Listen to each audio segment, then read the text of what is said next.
स्वागत है बच्चों आपका ब्रेन स्टफ यूट्यूब चैनल पे। और आज हम लोग पढ़ने वाले हैं Dalton's atomic theory. Dalton's atomic theory उन्होंने दिया था जब वो खुद स्कूल के एक शिक्षक थे और 1808 ईस्वी में उन्होंने परमाणुओं के ऊपर, एटम्स के ऊपर एक गहन स्टडी किए थे, एक गंभीर स्टडी किया था, जिसमें उन्होंने पाया था कि एटम जो होता है वो एक ऐसा पार्टिकल है जो बहुत ज़्यादा स्मॉल है और साथ ही साथ बहुत ही ज़्यादा हार्ड भी है, जिसको फर्दर ब्रेक नहीं किया जा सकता है। उसके अकॉर्डिंग उन्होंने एक अपना थ्योरी प्रपोज किया था, जिसको हम लोग डाल्टन्स एटॉमिक थ्योरी बोलते हैं।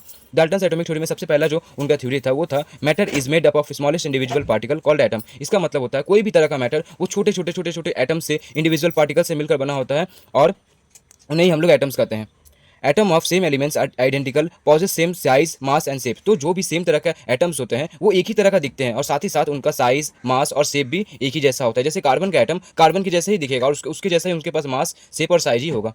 उसके बाद डिफरेंट एलिमेंट्स के एटम्स जो होंगे वो डिफरेंट साइज और शेप्स और डिफरेंट तरीके के होंगे, वो एक जैसे नहीं होंगे।